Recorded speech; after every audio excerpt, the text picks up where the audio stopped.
Wonder if he's in here, he'll talk to us. Sammy! Here's what it is, man. I'm the Red Rocker, Sammy Hagar, and I'm here to tell you that Cobble Wobble rocks. I mean, TMZ rocks! Wow. Yeah, baby! Wow, man. Thanks. No. Now, see, now it's a long story. Now we need time. Okay, folks, it's going to be an hour program. They didn't come into my room. They were parked up on a hill up behind my house about 12 miles away, and they were connecting into my brain like a computer download. That's what I was going to ask you. The closest, it was a wireless download in 1967 or something. Is it possible that you were like a human iPod from outer space? You were playing songs that the aliens gave you? Oh, I hadn't written a song ever in my life yet. I wasn't even a musician. Right. I played guitar a little bit, but I didn't have a band. You know, I was thinking about starting a band. I was just trying to find a way to make a living without working, you know what I mean? Right. And I'm with you. I didn't have a job yet. It's also possible that if they uploaded information from your brain... No, that, they downloaded. I mean, they downloaded some of their information into me. But they took some of your information. I didn't have any. And at that time in my life, I was worthless. I could maybe teach them how to, like, you know, smoke a joint or something. Hey, patient. There's 3 kinds of aliens. You know about all this? Yes. Okay. Yeah. You've been great, man. Yeah, there are. There's probably weird to more me. than that. But the ones that we're messed with mostly, there's robots, there's real creatures, the gray ones. What would which if we were to go from Earth and travel into outer space, what category would we be put in? Oh, we're like animals. A different category? We're like insects. No, we're nice guys. See, the aliens, most of them aren't really that nice guys. The gray ones, they're not nice guys. They just don't have any feelings for us. They treat us like we do. We treat ants. Ants and we treat rats in a lab. They cut, they'll cut you up a little bit. Hey, Exactly. look at this. What's this thing hanging off this guy? Whoop. You got so much going on with music and all your business ventures. What motivates you? It can't be money. Oh no. There was a time in my life, honestly, career-wise, I was motivated by fame and fortune. And what I call it, the combination of the two, I wanted to be rich and famous. So now I've been rich and famous for a long time. I have everything a man could ever want. So now I just want to do things that are fun and interesting and cool, and I have to play music because that's what I do. Absolutely. It's like that's the most important thing. If you took everything else, okay, whoa, I got to have a little band. We talking to God. Okay, now I got to go make a deal. I just got to have a little band. Is there anything you believe you can't do? Because it seems like whatever you got the magic touch. Would you consider being the next? You're provoking some wild thoughts in my head. Would you consider being the next president? No, that I would not want to be next president. That's the worst job on the planet. You going Barack or McCain?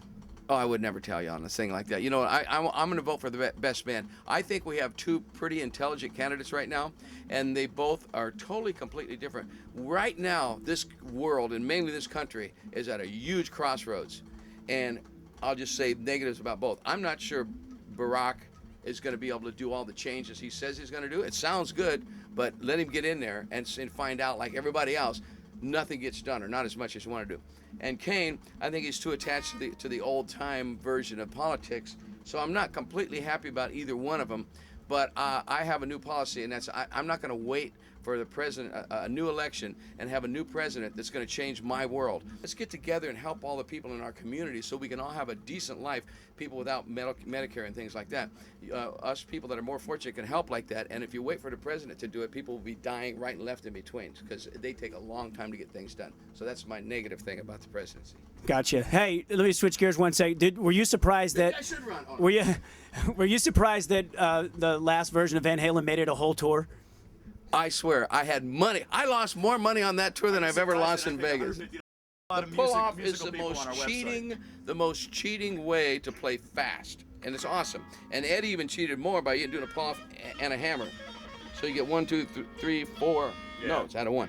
But pull-offs, that's an E. A would E. I like to do them. That's cool. They're good. Okay, one more Makes it sound like you're really fast, like they're going. There you go.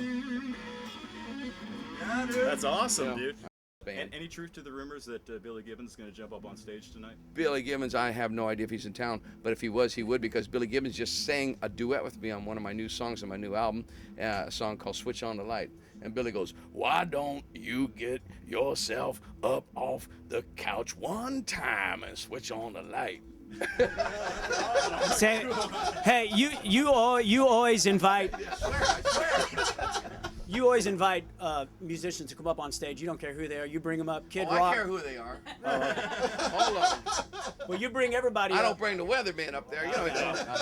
No, I really do. I'm very much open. Somebody to our like band. Dave was never open to that. When Well, you guys Dave went wouldn't to tour jam. together. No, Dave wouldn't jam because Dave doesn't know how to jam. See, Dave's really not a musician. I'm not putting Dave down. He's an awesome front man. He's a great entertainer. He's, did great with Van Halen in those early songs. Some great songs he co-wrote with Eddie. All that stuff. But Dave's not a musician. He can sit and play guitar. You can probably play guitar better than him. He plays with open Yeah, and he's just really not a musician. So musicians like to jam with other musicians, but people that aren't musicians, they go, whoa, They get afraid. You think he was afraid? yeah, you're gonna take them someplace where they never been. Was there ever a rivalry between you and Eddie as far as who would play guitar parts? No, or- Eddie's a better guitar player than I ever will be. Eddie's an awesome, well, he was an awesome guitar player. He still is capable of being a great guitar player, but he doesn't really go out and try anymore. And it drives me nuts. On the last reunion tour, he pissed me off night after night because he just screws around on the guitar instead of getting serious. Are you still collaborating with Michael Anthony? Yeah, well, no, we don't really collaborate. Mike is my buddy. We hang out and we play all the time, and we party, and we go to Cabo, and we drink tequila, and we play music. Yeah, we do a lot. Mike, Your tequila company that you started with, they wanted you to go cheap tequila and sell more. oh yeah, but never did that. But you said no. I'm going high quality. Is that like your philosophy on everything that you do? Well, let's put it like this.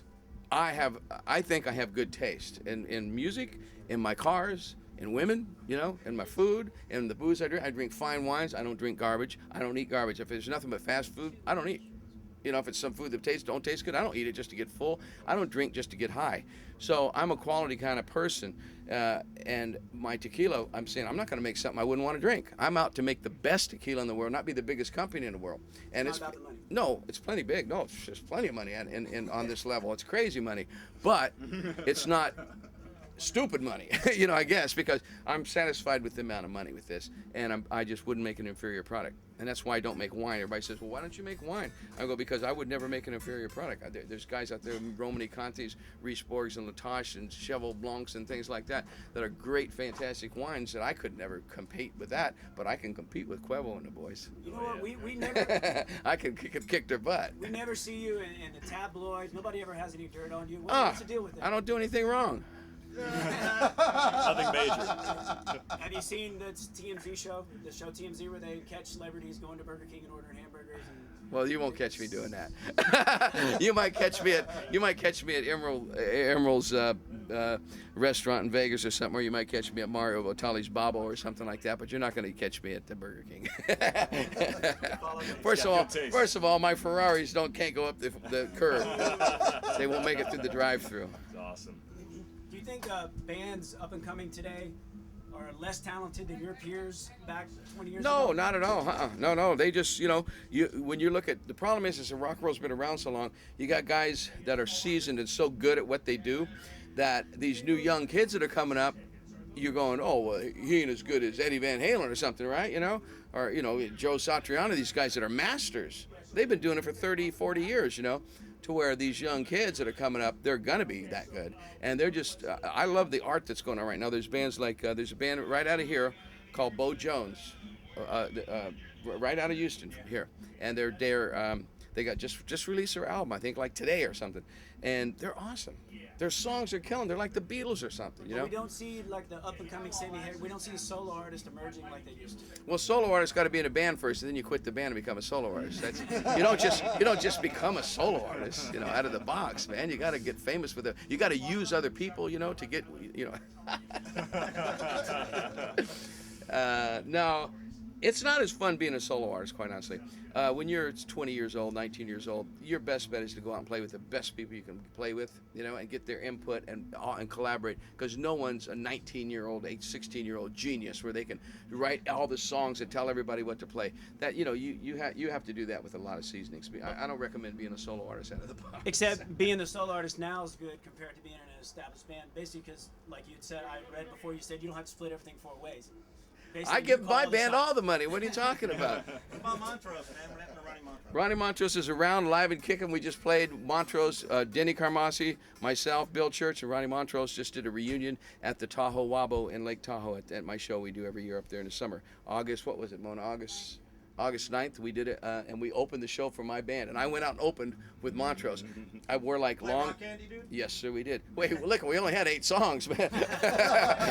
So we played all 8. But I went out with long pants, and regular shoes, like dressed like a normal guy. And then I had changed back into my flip-flops, tank tops, round the clock, non-stop stuff, and went out and played with my band. And it was a 3-hour show, and I'll never do it again. Cool.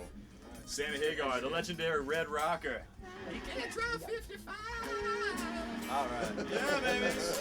Honor, thank you very much. 1 foot on the brake, and 1 on the gas. Hey! Where there's too much traffic, I can't pass. No. Want to jam tonight? Can I get up there? Yeah, I'll give you a song. I'll take the first verse. Problem is, we open with it.